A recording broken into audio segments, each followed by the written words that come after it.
the recording has started and I'm also going to start my lecture. So, the IELTS writing module has two tasks and you must complete both of them within 60 minutes. The first task, if you are going to give the general IELTS, is the letter, and if you are going to give the academic IELTS, it's report. The second task is essay and it is same for both type of IELTS. चाहे आप academic दें या फिर general दें, आपको essay लाजमी लिखना होगा.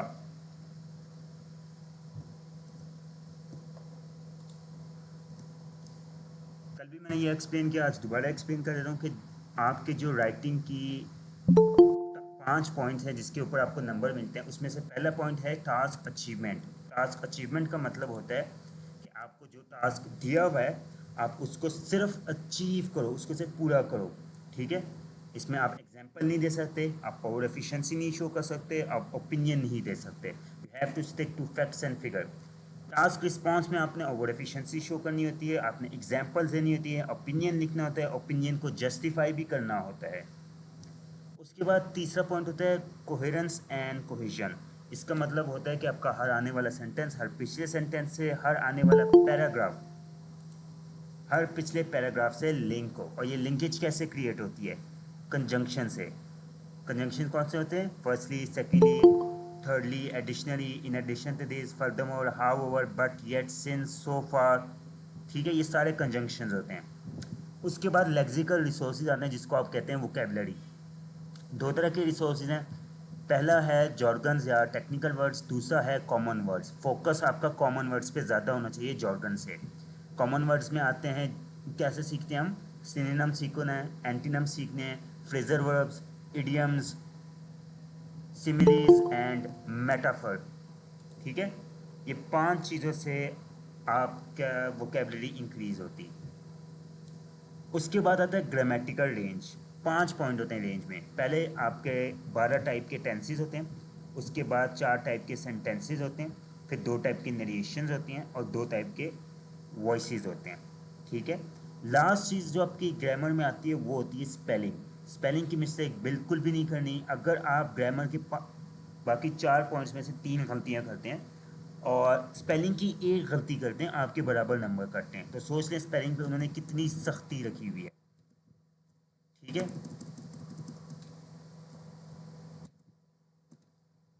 अच्छा, सबसे पहले आपने लिखना होता है लेटर. अगर आप दे रहे हैं जनरल आइल्स.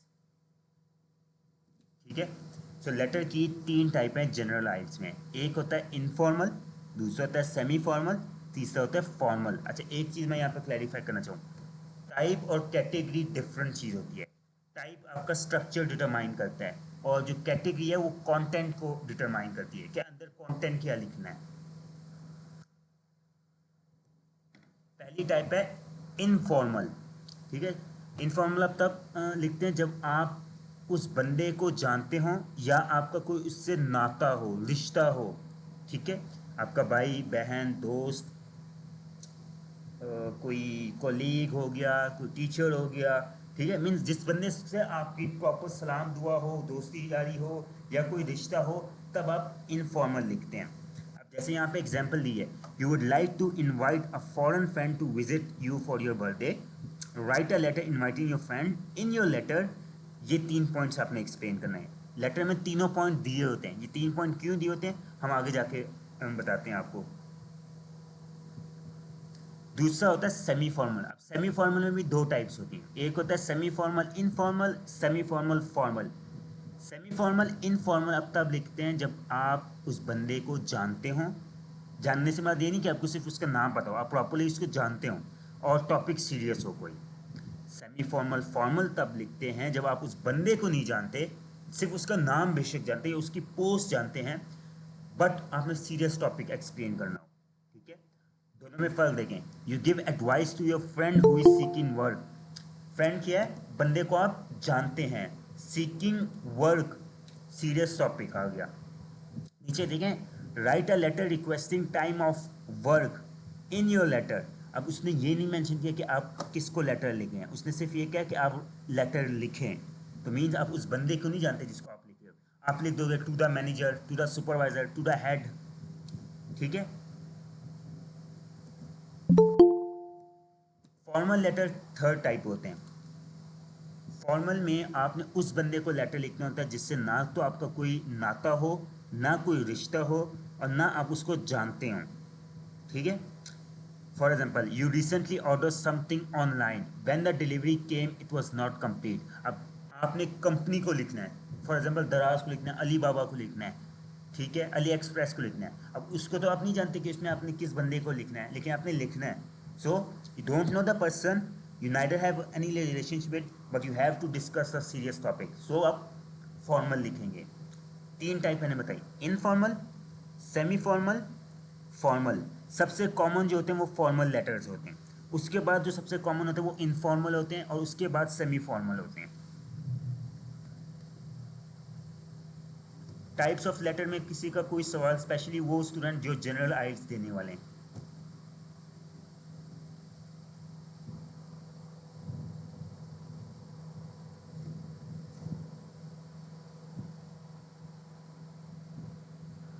No question? No sir. अच्छा, लेटर के 5 पार्ट्स होते हैं। पहले पार्ट को आप कहते हैं प्रीटेक्स्ट, उसके बाद आपने लिखनी थी statement of purpose, letter details, statement of request, farewell. अब मैं इंडिविजुअल पार्ट को एक्सप्लेन करता हूँ। प्रीटेक्स्ट को आप कहते हैं ओपनिंग, बिगनिंग या सल्यूटेशन में जो आपकी ओपनिंग होती है वो आपका प्रीटेक्स्ट होता है। अब ये आपके एफएससी वाला लेटर नहीं है, ठीक है, ना ही मैट्रिक वाला लेटर है। To the principal IMCB I-10-1 Islamabad, to the principal ICB G63 Islamabad, नहीं। आप डायरेक्ट स्टार्ट करते हैं dear sir, dear madam, dear sir slash madam, ठीक है। फॉर्मल में जब आप लिखोगे तो आप डियर सर लिखोगे, या डियर मैडम लिखोगे, या डियर सर मैडम लिखोगे, या फिर डियर सर ब्रैकेट मैडम लिखोगे। सेमी फॉर्मल में डियर के बाद आपने उसका तखल्लुस डालना है, मिस्टर, मिसेस, डॉक्टर, जो भी है वो, mister Waseem, miss Fatima, doctor Hanan. Informal में आपने कुछ नहीं डालना, आप डायरेक्ट लिखो dear Waseem, dear Fatima, dear friend, dear BFF। Even आप ये लिख सकते हो डियर इडियट। क्यों? क्योंकि आप अपने दोस्त को लिख रहे हो। Dear mother, dear father, dear brother, dear sister. तो इसमें आप बिल्कुल इनफॉर्मल हो सकते हो थर्ड फॉर्म में। दूसरे जो आपने लिखना होता है वो होता है स्टेटमेंट ऑफ पर्पस। इसमें आपने 2 पॉइंट्स याद रखने हैं, who you are, why are you writing. ये नहीं बताना my name is Mohammad Ahmed, I am from Sahiwal and I belong to, and the reason I am writing is that I have some issue, नहीं। आपने फॉर एग्जांपल अगर कुछ चीज़ आपने order की वो अली बाबा ने खराब भेज दी, तो आप यूँ लिखिए, well I bought A product XYZ from your company on date ABC, and the reason I'm writing you is because I want to file a complaint that my order was that my product was damaged, या my order was damaged, ठीक है। so, आपने एक छोटा सा paragraph या एक statement में 2 चीज़ें बतानी है, आप कौन है, आप क्यों लिख रहे हैं। आप फॉर एग्जांपल अपने दोस्त ही लेते हैं, आप कुछ यूँ स्टार्ट करेंगे, वेल, sarcastically मैं बोल रहा हूँ, well if you don't remember me, let me remind you, I am that idiot that you met on 27th of Feb in 1979 on the Oklahoma beach, and the reason I'm writing that this idiot is getting married and wants to invite you to his wedding, because of informal लिख रहे हैं, आप इस तरह के words use कर सकते, बस ग्रामर ना तोड़ देना इनफॉर्मल लिखते हुए। या आप अपनी मदर को लिखते हैं, वेल, आप ह्यूमर बीच में इस तरह पैदा कर सकते हैं, well mother, if you don't remember, you gave me birth 17 years ago, and the reason I'm writing is that your son is about to get married in the next week, in the next month। Even एक short statement या भी enough है statement of purpose के लिए। उसके बाद आपने letter details लिखनी है, यहाँ पे आपने प्रॉपर डिटेल्स लिखनी थी है। अब इसको 2 तरीके से लिख सकते हैं, या तो आप इसको एक पैराग्राफ बनाओ, बड़ा सा पैराग्राफ बनाओ, ठीक है, या आप इसको 3 पैराग्राफ्स में कन्वर्ट करो, 3 छोटे छोटे पैराग्राफ। अब मैं दोबारा यहाँ पे जाना चाहता हूँ, ये 3 बुलेट्स आपको नजर आनी है, explain what you order, explain the importance of this delivery, ask for replacement of item. Okay, आपको प्लीज़ माइक खोलना चाहिए था, ये स्लाइड्स मूव नहीं कर रही। अगर आप बोल रहे हैं।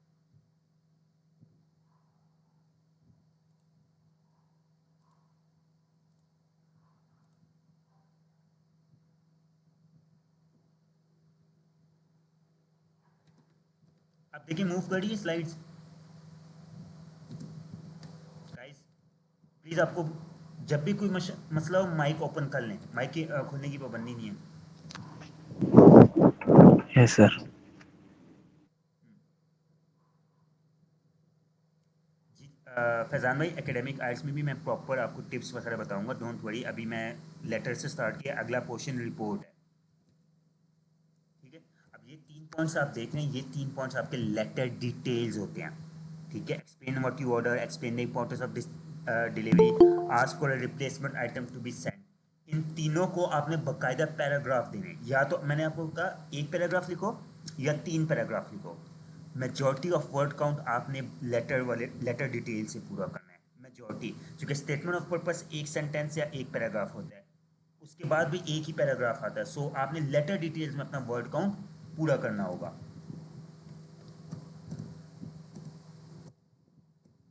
अच्छा, चौथा पोर्शन होता है आपके लेटर का statement of request, call for some action या रिक्वेस्ट समथिंग। फॉर एग्जांपल, अगर आप दोस्त को शादी के लिए बुला रहे हो, well I will be looking forward for you to join my wedding on 27th of this month. या आप अपनी मदर को बुला रहे हो किसी काम के लिए, मदर की को बोल रहे कि मुझे वापस लिखो।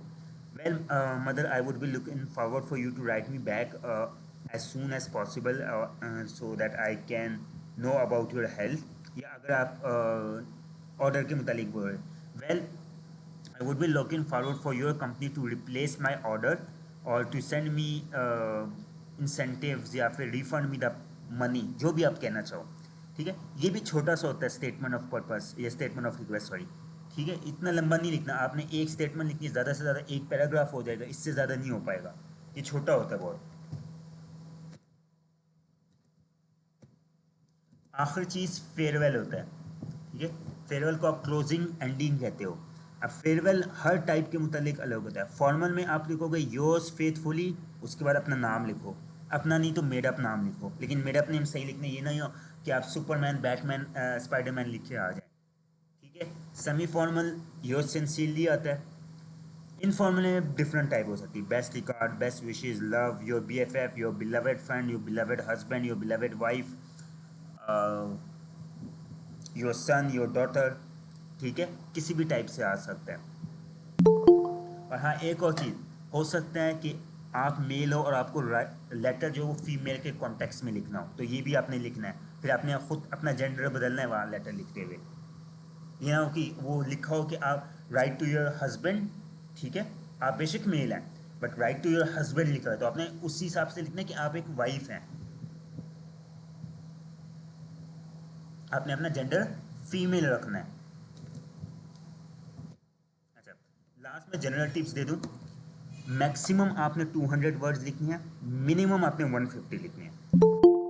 लेटर को आप 20 मिनट में सम अप करना सीखना है, ठीक है। हमेशा राइट मार्जिन से स्टार्ट करना है, सेंटर नी से नहीं स्टार्ट करना, ना ही वो करना है इंडेंटेशन देनी, बिल्कुल राइट से सेंटेंस स्टार्ट होना चाहिए। चाहे न्यू पैराग्राफ स्टार्ट करो तब भी आप, सॉरी लेफ्ट से, मैंने राइट लिख दिया यहाँ पे, लेफ्ट से स्टार्ट करना होता है। अगर लेटर फॉर्मल है, अल्फाज फॉर्मल होने चाहिए। अगर लेटर इनफॉर्मल है, कैजुअल अल्फाज यूज़ कर लो, ठीक है। कोई कॉन्ट्रैक्शन नहीं यूज़ करनी, डोंट नहीं यूज़ करना, डू नॉट यूज़ करो, वोंट नहीं करना, विल नॉट करो, डिड नॉट की जगह, सॉरी डिडंट की जगह डिड नॉट करो, पूरे पूरे वर्ड्स लिखो। आई एम, दो सेपरेट वर्ड्स लिखो, वो जोड़ के ना लिखो उनको।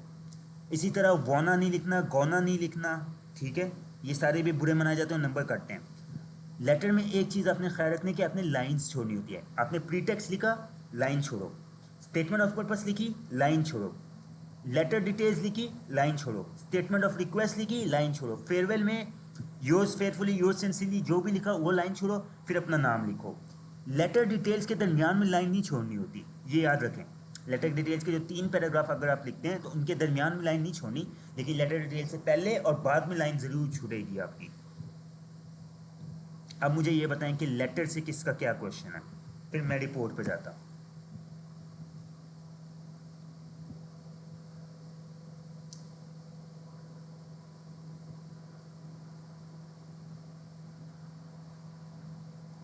गाइस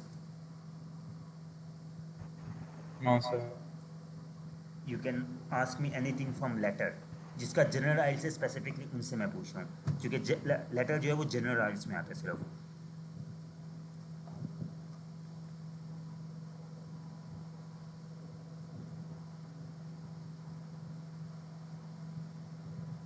नो क्वेश्चन, आगे जाऊँ?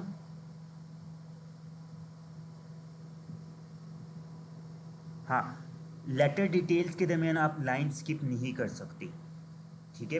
बाकी सब जगह पे आपने लाइन स्किप करनी होती है। इवन फेयरवेल में योर्स फेथफुली या योर्स सिंसियरली लिखने के बाद भी आपने लाइन स्किप करनी है।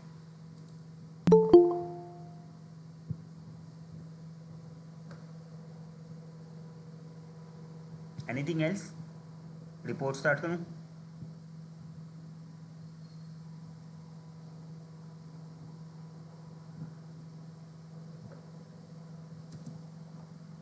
अच्छा, जिन लोगों ने आइल्स एकेडमिक देना है वो ज़्यादा अटेंटिवली सुने। आपका जो पहला टास्क होता है वो होता है रिपोर्ट। रिपोर्ट में आपको देते हैं इलिस्ट्रेशन। इलिस्ट्रेशन यानी तस्वीरें। अब वो इलिस्ट्रेशन किस फॉर्म में आ सकती हैं? वो आ सकती है ग्राफ्स, फिगर्स या फ्लो चार्ट। मैं इंडिविजुअली आपको दिखाता हूँ। पहला आता है पाई चार्ट्स। देखिए, दो पाई चार्ट्स दिए हैं, आपने दोनों को कंपेयर करना है। आपका क्वेश्चन ऊपर ग्रे बॉक्स में लिखा हुआ है, ठीक है? दोनों चार्ट्स, दोनों पाई ग्राफ्स को आपस में कंपेयर करना है। उसके बाद आते हैं बार ग्राफ्स। ये क्लस्टर्ड कॉलम ग्राफ भी है और ये बार ग्राफ भी है। इसमें देखो तीन बार्स हैं, local fix line, national international, mobiles. आपने तीनों को एक्सप्लेन करना है, लेकिन आपके पास जगह कम होती है। रिपोर्ट में आपने ये चीज़ लाजमी सीखना है कि आपने कम अल्फाज में ज़्यादा बात कैसे लिखनी है, क्योंकि आपके पास अल्फाज बहुत लिमिटेड होते हैं। लाइन ग्राफ्स आ सकते हैं। अब इसमें देखो चार वेरिएबल दिए हैं, United Kingdom, Sweden, Italy and Portugal. तो उन चारों वेरिएबल्स की वैल्यू चेंज हो रही है। आपने उन चारों वेरिएबल्स की वैल्यू को एक्सप्लेन करने की कितने कितने चेंजेस हैं और कहाँ कहाँ पे कितनी कितनी चेंजेस थे। लाइक फॉर एग्जांपल 1997 में चारों वेरिएबल्स कहाँ पे थे, 2007 में कहाँ पे हैं, 1977 में कहाँ पे थे, 87 में कहाँ पे थे, ठीक है? और ये अपने फिगर्स लिखनी होती है, एग्जैक्ट नंबर्स। उसके बाद आती हैं फिगर्स, तस्वीरें। अब इसमें देखो बिफोर एंड आफ्टर दिया हुआ है इन्होंने। बिफोर बीच पे कुछ नहीं है, आफ्टर क्या है? चीज़ें बन गई हैं। अब यहाँ पे एक चीज़ आपने याद रखनी है कि आपने जब भी कुछ एक्सप्लेन करना है विद रेफरेंस टू समथिंग करना होता है फिगर्स के दरमियान। अब यहाँ पे नॉर्थ, साउथ, ईस्ट, वेस्ट नहीं है। सो आप कैसे एक्सप्लेन करोगे? To the bottom side of the island there is a pier. From the pier a vehicle track leads to the reception, which is located in the central part of island. From the reception another vehicle track leads to the restaurant. Two footpath emerges from the reception. One leads to the right side accommodation while the other leads to the left side's accommodation. On the right side of reception there are around, okay, कितने 10, हाँ 10 कह दो समझो, there are around 10 huts which are available for accommodations.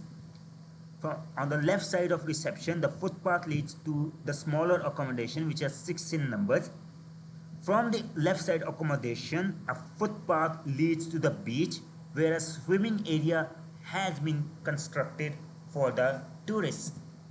So you have to explain everything with reference to something, ठीक है?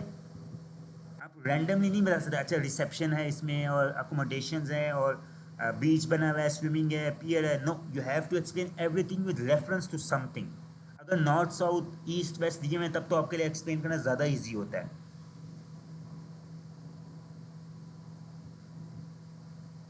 Empire है, empire का क्या मतलब? मुझे आपका क्वेश्चन नहीं समझ आया।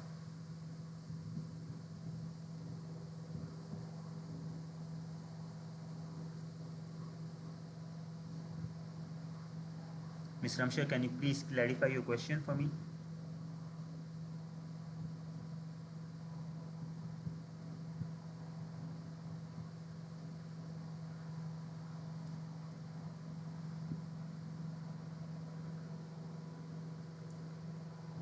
लास्ट में कौन सी फिगर है? We have restaurant on the topmost part and pier in the bottommost part. ठीक है. On the leftmost part we have beach and swimming area.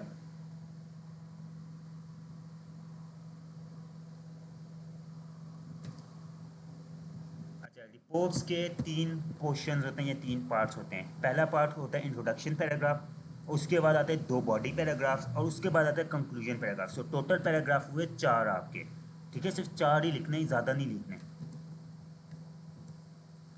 Introduction paragraph में 2 स्टेटमेंट आते हैं. पहली को आप कहते हैं इंट्रोडक्टरी स्टेटमेंट. ठीक है, उसमें आपने टाइटल को रीफ्रेज करना है और वो आपने 2 सेंटेंसेस मैक्सिमम यूज़ करने हैं. अब आपका टाइटल क्या है? अगर आप इस फिगर में ये ग्रे बॉक्स देखें, लेजर पॉइंटर खुलने दें, ये वाला ग्रे बॉक्स देखें, ये लाइन स्पेशली, ठीक है, to map show an island, ये आपका टाइटल है. इसको आपने रीफ्रेज करना होता है एज फर्स्ट स्टेटमेंट. इसको आपने अपने अल्फाज में बदलना है.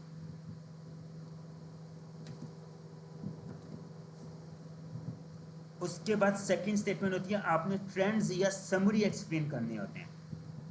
अब अगर फिगर है तो आपने इस वाले स्टेटमेंट में फिगर की समरी बतानी है. समरी कैसे होगी कि भाई इसमें ठीक है, हाँ, इसमें देखें पियर कंस्ट्रक्ट हुआ, रिसेप्शन हुआ, रेस्टोरेंट हुआ, अकोमोडेशन हुए, बीच हुआ और स्विमिंग एरिया हुआ. बस ये आपने समरी बता दी, सिर्फ इतनी समरी है. इनको डिटेल में फिर आप बॉडी पैराग्राफ्स में बताओगे. और अगर ये इस तरह के ट्रेंड्स हैं तो आपने बताना है कि ये सबसे ऊपर जो लाइन है वो यूनाइटेड किंगडम की है, तो United kingdom showed decreasing trend. ठीक है, यूनाइटेड किंगडम के अलावा ये दूसरी लाइन है स्वीडन, इसने भी डिक्रीजिंग ट्रेंड्स हो गए, तो आप कहेंगे the United kingdom and Sweden follow decreasing trend and the Italy and Portugal variables followed increasing trend. ठीक है, ये अपने ट्रेंड्स एक्सप्लेन कर दिए.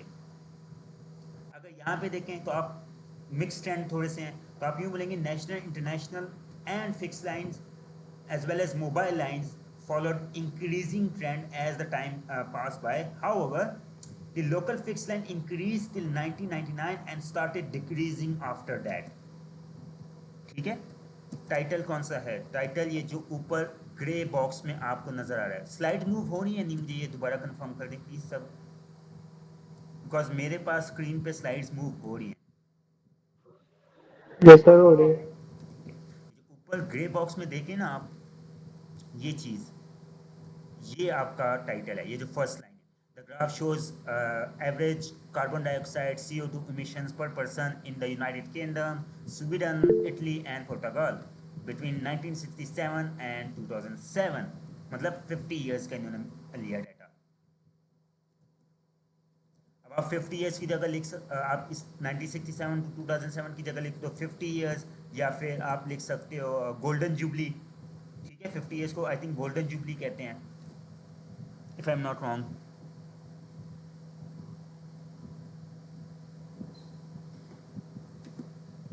ये तो आपका फर्स्ट पैराग्राफ हो गया. उसके बाद आपने लिखना होता है सेकंड 2 पैराग्राफ्स लिखने होते हैं, उनको हम कहते हैं बॉडी पैराग्राफ्स.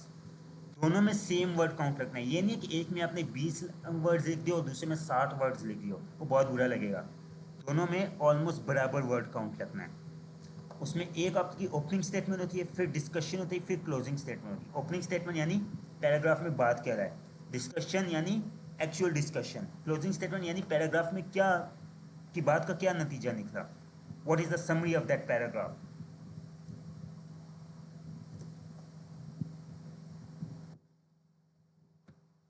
राइट, इसके बाद कंक्लूजन आता है और वो स्लाइड आप लोगों को शो नहीं होगी क्योंकि उस पर वो लगा है. नहीं, it's 50 years mission, not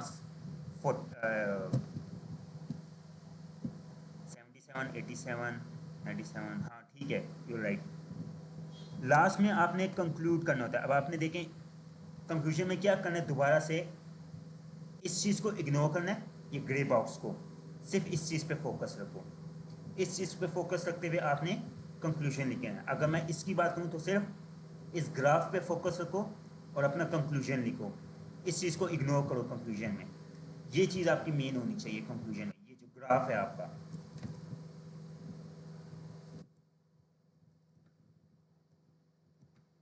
general tips ये हैं कि मैक्सिमम वर्ड्स आपके पास 200 हैं, मिनिमम वर्ड्स 150 हैं। आपने 20 मिनट्स के अंदर अंदर अपना रिपोर्ट कंप्लीट करनी है, क्योंकि आपने ऐसे भी लिखना है, सो अपनी रिपोर्ट को 20 मिनट में पूरा करना होता है। रिपोर्ट में हर पैराग्राफ में मिनिमम 40 वर्ड्स होने चाहिए और मैक्सिमम 50 होने चाहिए। 40 से कम नहीं रखने किसी पैराग्राफ में और किसी में भी 50 से ज़्यादा नहीं रखने, तभी आपके वर्ड पूरे होंगे। हमेशा रिपोर्ट लिखते वक्त फॉर्मल वर्ड्स यूज़ करो, कभी भी इनफॉर्मल वर्ड्स नहीं यूज़ करो, ठीक है। ह्यूज इंक्रीज की जगह क्या बोलोगे आप? ड्रेस्टिक इंक्रीज, ड्रामेटिक इंक्रीज, ठीक है। Sharp increase. ह्यूज फॉल की जगह आप लिखोगे ड्रामेटिक फॉल या फिर ड्रामेटिक डिक्रीज, ठीक है। शार्प डिक्रीज इन सेल्स या जो भी है। कोई कंट्रैक्शन नहीं यूज़ करनी, गोना गोना लोना नहीं यूज़ करना। एक इंपॉर्टेंट चीज़ मैं दोबारा आपको क्लैरिफाई करना चाहता हूँ, ठीक है, कि अगर आपके पास इस तरह का ग्राफ है तो ये जो नंबर्स लिखे हुए हैं, फॉर एग्जांपल 1997 में कहाँ पे है ये? 10.5 बनता है और वो जो ऊपर है वो 11 पे ऑलमोस्ट बनता है, ठीक है। इसी तरह ये 6.3 अज्यूम कर लो इसको, और इसको आप अज्यूम कर लो 2.1, ठीक है। ये फिगर्स आपने लाजमी मेंशन करनी है बॉडी पैराग्राफ्स में। इन फिगर्स पे आपको एक्स्ट्रा वर्ड्स मिलते हैं। जी मिस तहजीबा।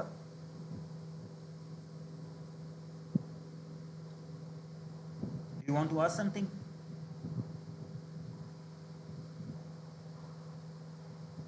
अच्छा, मिस निमिषा ने पूछा है formal means professional words. Yes, formal mean professional words. आपने अगर कभी भी कोई भी रिपोर्ट पढ़ी है किसी भी इदारे की, तो उसमें देखें प्रॉपरली फॉर्मल वर्ड्स यूज़ किए जाते हैं, अगर वो डिक्रीज बता रहे हैं या इंक्रीज बता रहे हैं, ठीक है। तो आपने भी वो फॉर्मल वर्ड्स यूज़ करने हैं, एंड ये प्लीज़ अपनी फिगर्स लाजमी मेंशन करनी, नंबर्स। सर स्लाइड्स नहीं शो हो रही अभी, इन जनरल ही नहीं हो रही या सिर्फ मुझे नहीं हो रही? लाइट शो हो रही है, आप नेट चेक कर लें।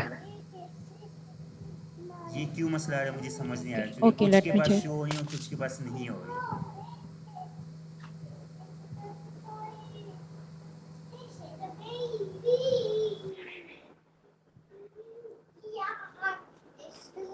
अच्छा, मैं कोशिश करता हूँ कि मैं जो बोलूँ वो उसके लिए स्लाइड्स की ज़रूरत ना पड़े, मैं इस तरह एक्सप्लेन करता हूँ, अपनी तरफ से मैं पूरी कोशिश करता हूँ। अच्छा, रिपोर्ट में आप ना कोई एग्जाम्पल दोगे ना ओपिनियन दोगे आप, ठीक है। No example, no opinion. और साथ साथ आपने ओपनिंग एंड क्लोजिंग स्टेटमेंट बहुत रिस्ट्रिक्टेड रखनी है, 5-10 अल्फाज बस काफ़ी है ओपनिंग क्लोजिंग स्टेटमेंट के लिए, इससे ज़्यादा नहीं, क्योंकि आपके पास वर्ड काउंट ऑलरेडी कम होता है। यस, ऐसे ही बताएंगे 4.1 टू 6.9 दिया, लेकिन ये आप जो 4.1 टू 6.9 है ये कंक्लूजन में बताएंगे, क्योंकि ये तो आप ओवरऑल बता रहे हैं ना, या फिर ये अगर आप स्पेसिफिक टाइम पीरियड का बता रहे हैं तब भी आप इसी तरह बताएंगे। या फिर आप हो सकता है 4.9 टू 6.9 की जगह से ये मेंशन करें इट इंक्रीज टू 6.9, फिर साथ में यूनिट लिखते हैं जो भी यूनिट वहाँ पे गिवन है।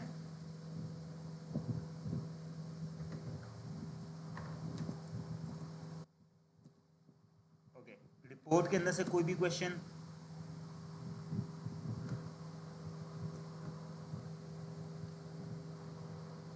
अस्सलाम वालेकुम सर। वालेकुम सलाम। सर एक दफ़ा कंक्लूजन का दोबारा बता दें। कंक्लूजन में बेसिकली आपने पूरे रिपोर्ट को सम अप करना होता है अपनी, ठीक है। कंक्लूजन में आप नंबर्स एंड फिगर्स यूज़ कर सकते हैं, लेकिन इंट्रोडक्शन स्टेटमेंट में आप नंबर्स एंड फिगर्स यूज़ नहीं कर सकते, ये याद रखिएगा।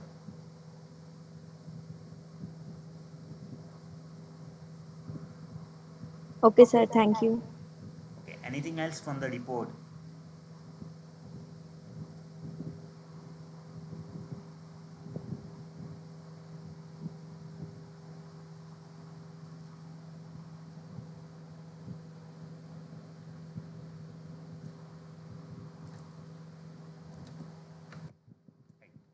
मुझे एक दफ़ा फिर बताएं, सबको स्लाइड्स नज़र आ रही हैं या एटलीस्ट स्लाइड्स मूव हो रही हैं? यस सर, नज़र भी आ रही है और मूव भी हो रही है। ऐसे ऐसे जो है वो 5 टाइप्स का होता है। मैंने पहले भी बताया टाइप्स एंड कैटेगरीज में फ़र्क है, मैं टाइप्स बोल रहा हूँ। आर्गुमेंटेटिव या डिस्कशन बेस्ड ऐसे वो होता है जिसमें आपने आर्गुमेंट्स प्रेजेंट करने होते हैं किसी एक टॉपिक के मुताबिक। For example unsupervised use of internet by teenagers, उसको डिस्कस करना होगा आपके। सोल्यूशन बेस्ड ऐसे वो ऐसे होता है जिसमें आपने किसी प्रॉब्लम के सोल्यूशंस देने होंगे, ठीक है, मतलब वो प्रॉब्लम देंगे आपसे सोल्यूशन मांगेंगे, या वो प्रॉब्लम सोल्यूशन दोनों देंगे आपसे बेस्ट सोल्यूशन मांगेंगे, या वो प्रॉब्लम देंगे आपको कॉजेज और सोल्यूशंस बताने होंगे, ठीक है। ये 3 फॉर्म में आता है, या तो सिर्फ सोल्यूशन मांगते हैं, या बेस्ट सोल्यूशन मांगते हैं, या कॉजेज एंड सोल्यूशंस दोनों मांगते हैं आपसे। क्वेश्चंस बेस में आपसे डायरेक्टली एग्जामिनर क्वेश्चन पूछता है, 3-4 क्वेश्चन पूछता है वो, लेकिन वो सारे एक टॉपिक के मुतालिक होंगे। Pros and cons, advantages disadvantages जिसको आप कहते हैं, उसमें आपने एक टॉपिक के प्रोज एंड कॉन्स बताने होंगे, ठीक है, और फिर आपने ये भी बताना होगा कि कौन से ज़्यादा हैं। ओपिनियन बेस्ड, इसमें 2 आपको ओपिनियन देंगे और तीसरा ओपिनियन आपका अपना ओपिनियन होगा, ठीक है। For example some parents believe that science subject should be given more credit hours, while other believe that art subject deserve more credit hours. Discuss both these views and give your opinion. So 3 opinion होते हैं opinion base में।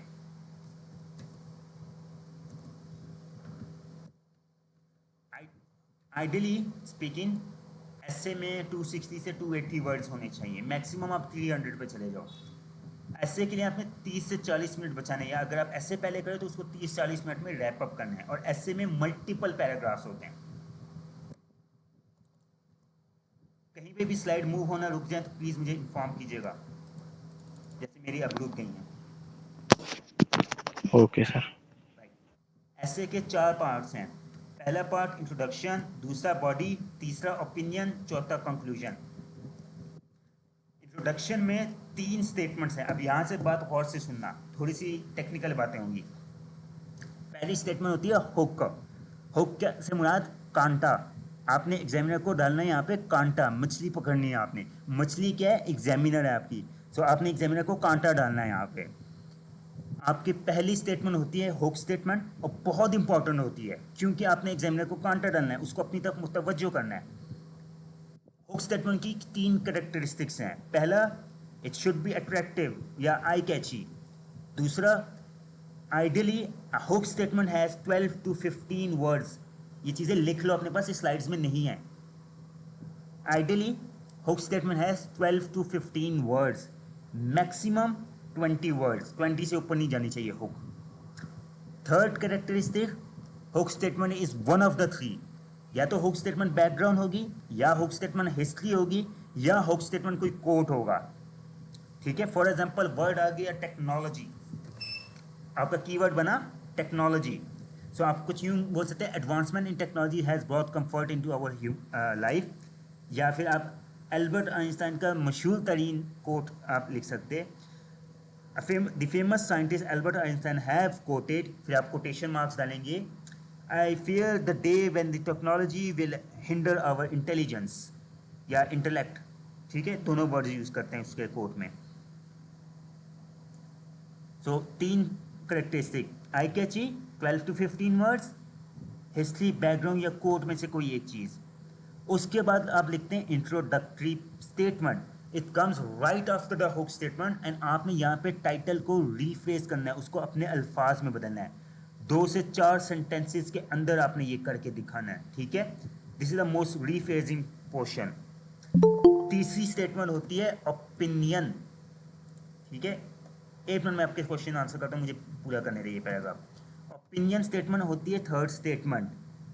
इसमें आपने एक sentence के अंदर अपना opinion देना है, मैक्सिमम 20 वर्ड्स के अंदर। Well I am of the opinion, well I agree, I slightly agree, I am greatly agree, according to my opinion, well my views are according to my view, if you talk about my believes, I think that. इस तरह आप start लेके एक sentence बनाते हैं। नहीं रमिशा, एक opinion होता है ना, या तो आप ए साइड पे, आप अपने ऊन को ए साइड पे बिठाओ या बी साइड पे बिठाओ, या फिर उसको न्यूट्रल रखो। ये नहीं है कि आप ए एंड बी दोनों साइड पे इसको बिठाने की कोशिश करें। और हुक स्टेटमेंट होता है हिस्ट्री, बैकग्राउंड या फिर कोट, किसी भी मशहूर बंदे का या कोई भी कॉमन कोट।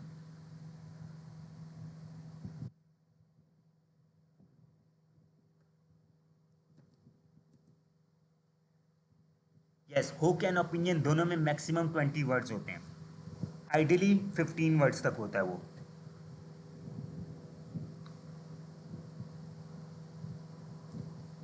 कोई क्वेश्चन? क्योंकि मैंने कुछ टेक्निकल स्टेटमेंट्स आपके सामने रखी।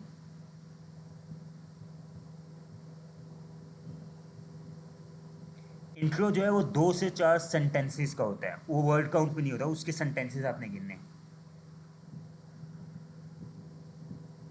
अच्छा, कुछ इंस्ट्रक्टर अगर आप कहीं और जाके पढ़ना शुरू कर दें तो ये ना आप मुझे बोलें कि सर ने क्या पढ़ाया, आप उससे बोलें कि सर क्या पढ़ाने।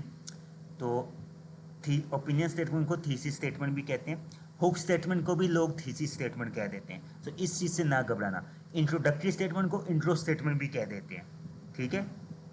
हर टीचर का अलग नाम देने का रिवाज होता है। मुझे जिस तरह पढ़ाया गया, मैं जिस तरह पढ़ाता हूँ, मैं हुक स्टेटमेंट, इंट्रोडक्टरी स्टेटमेंट और ओपिनियन स्टेटमेंट लेके चलता हूँ। आई थिंक असद यकूब साहब भी यही तीनों स्टेटमेंट लेके चलते हैं। अच्छा, आपने इंट्रो स्टेटमेंट, यस, दोनों आइडियली 12 to 15 वर्ड्स होते हैं। अच्छा, 2 बॉडी पैराग्राफ्स होते हैं, दोनों में वर्ड काउंट ऑलमोस्ट सेम होता है, ठीक है। ये नहीं करना कि एक में 50 और दूसरे में 100 लिखे हो आपने, वो बहुत बुरा लगता है एग्जामिनर के सामने। आपने अच्छा इंट्रो हुक स्टेटमेंट लिख दिया और आपने बॉडी पैराग्राफ के वर्ड काउंट ही ख़राब कर दिए सारे। यहाँ पे आपने प्रॉपरली कंस्ट्रक्ट करनी है हर चीज़। तो ओपनिंग स्टेटमेंट आपकी प्रॉपर होनी चाहिए, क्लोजिंग भी प्रॉपर होनी चाहिए, प्रॉपर डिस्कशन होनी चाहिए और प्रॉपर एग्जाम्पल देनी है आपने। एग्जाम्पल पे आपको एक्स्ट्रा मार्क्स मिलते हैं, ये याद रखिएगा।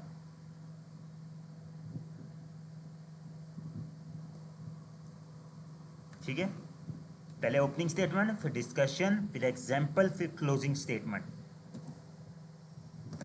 उसके बाद ओपिनियन पैराग्राफ है। ओपिनियन पैराग्राफ आपका चौथा पैराग्राफ बनता है। आपने ओपिनियन स्टेटमेंट देनी है इसमें, ठीक है, आपने जस्टिफिकेशन देनी है इसमें, आपने एग्जाम्पल भी देनी है और आपने इसको क्लोज भी करना है, क्लोजिंग स्टेटमेंट भी देनी है यानी, ठीक है। इसमें भी 4 पार्ट हैं और बॉडी पैराग्राफ में भी 4 पार्ट हैं, बस फर्क होता है ओपनिंग स्टेटमेंट एंड जस्टिफिकेशन का। लास्ट पैराग्राफ होता है कंक्लूजन, यानी आपका 5वां पैराग्राफ। एक तो आप सारी समरी दोगे और दूसरी बात, आप ओपिनियन को कॉल फॉर एक्शन की फॉर्म में लेके जाओगे, ठीक है। कोई आप अमल करवाना चाहते हैं, लेकिन ये नहीं कहना I recommend this, I suggest this, ना, इस तरह नहीं लिखना। आपने लिखना ओपिनियन के फॉर्म में ही है, लेकिन you have to call for some action. एक और चीज़ प्लीज़ सबसे रिक्वेस्ट कर रहा हूँ कि मेरे बहुत से स्टूडेंट ये गलतियाँ करते हैं, कंक्लूजन को अधूरा छोड़ देते हैं। कंक्लूजन आपके ऐसे का 25% मार्क्स है, इसको अधूरा ना छोड़ना, ठीक है, अच्छे खासे मार्क्स लूज कर दोगे।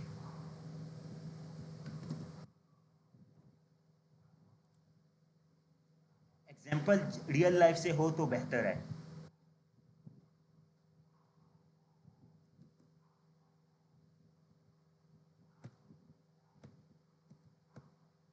एक मिनट, हाँ, इसकी जनरल ट्रिप पीछे दी है।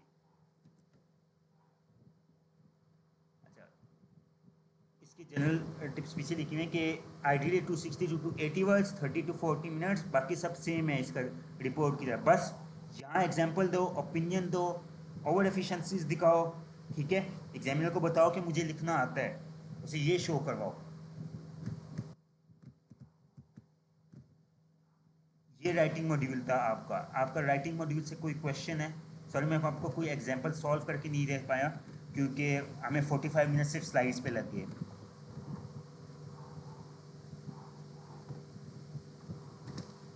Guys, you may open your mic now. I am open for question. नहीं, आपकी हैंड राइटिंग मैटर नहीं करती, बस इतना ख़राब ना लिखना कि एग्जामिनर को समझ ही ना आए, थोड़ा सा अच्छा लिख लेना।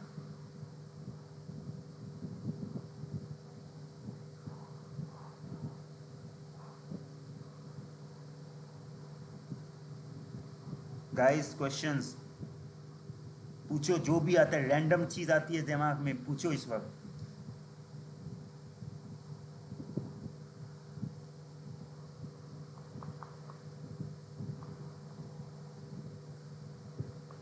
सर इसमें जो टाइटल को रिफ्रेश करना होता है वो कितने वर्ड्स में करना होता है? 2 से 4 सेंटेंसेस लेने होते हैं मेरी बहन। अच्छा, एक और चीज़ याद रखें कि ऐसे में हर पैराग्राफ में मिनिमम 50 वर्ड्स होते हैं और मैक्सिमम 70 होते हैं, ठीक है। एंड रिमशा, मैंने अभी आपको 5 पैराग्राफ एक्सप्लेन किए, मल्टीपल पैराग्राफ यानी 5 पैराग्राफ होते हैं इसमें।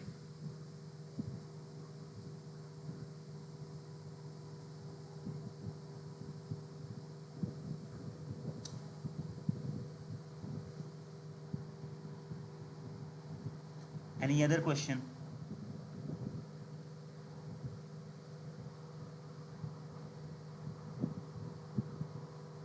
वर्ड स्पेसिंग कम या ज़्यादा मैटर करती है यार, इतना क्लोज ना लिखने देना कि आपके 2 वर्ड्स एक वर्ड लिखना शुरू हो जाए, थोड़ा सा बस गैप देना।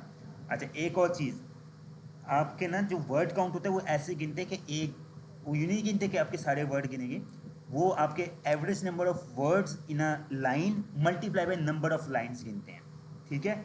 और हाँ, आपके पास मैक्सिमम 75 लाइंस होती हैं आई थिंक लिखने के लिए। 75 लाइंस में आपने ऐसे ख़त्म भी करना है। सो अगर आप 4 वर्ड्स पर लाइन लिखते हैं तो 75 लाइंस में आपका ऐसे कंप्लीट नहीं हो सकता। So you must write at least 6 to 8 words पर लाइन। एक लाइन में आपके मिनिमम 6 से 8 वर्ड्स होने चाहिए। अस्सलाम वालेकुम sir, I have a question जी कि जो बॉडी पैराग्राफ है, you said that it should have opinion and justification and what else? नहीं, बॉडी पैराग्राफ में नहीं है। बॉडी पैराग्राफ में ओपिनियन नहीं था, ओपिनियन का अपना पैराग्राफ है, वो थर्ड, वो ओके ऐसे का ओके फोर्थ पैराग्राफ बनता है। Okay okay okay. Body 2 paragraphs हैं, So, second and third. so it should body paragraph should include the details in general. Details in general as well as example. Okay, examples and real life examples are preferable, you said. Yes, real life examples are preferable. And yes, हर Okay, paragraph thank you. Next line से start करना है रिमशा, लेकिन बीच में line नहीं छोड़नी। Thank you, sir. Thank you. Next question.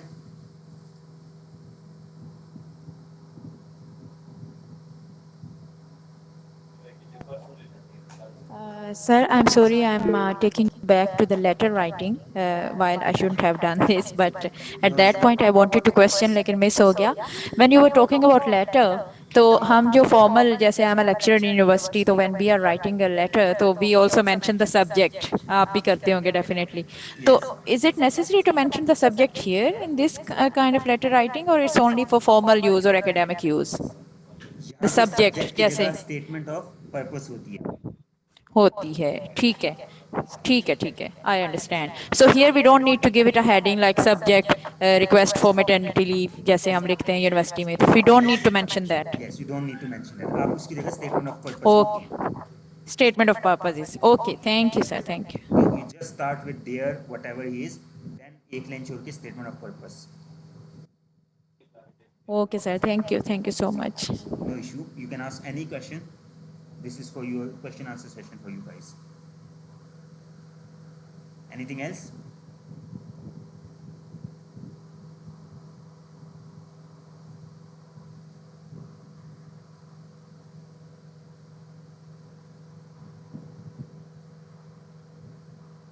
Guys, कुछ भी सवाल है, कोई भी रैंडम थॉट आ रही है दिमाग में, बताएं। आई नो स्टूडेंट हेजिटेट कर रहे होते हैं, ना इस वक्त शर्माएं, ना घबराएं, कुछ नहीं होगा, कोई कुछ नहीं कहेगा आपको।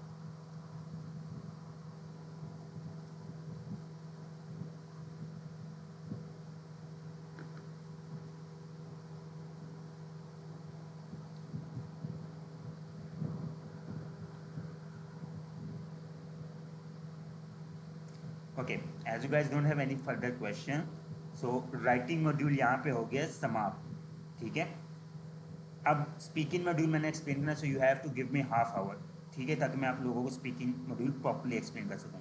मैं एक न्यू लिंक जनरेट करके ग्रुप में भेज रहा हूँ, अब सबसे दरख्वास्त है कि आप लोग वो न्यू लिंक ज्वाइन, ठीक है।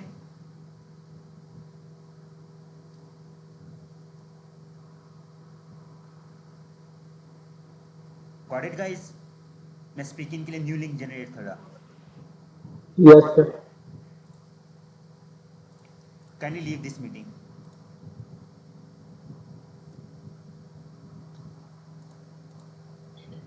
Sir,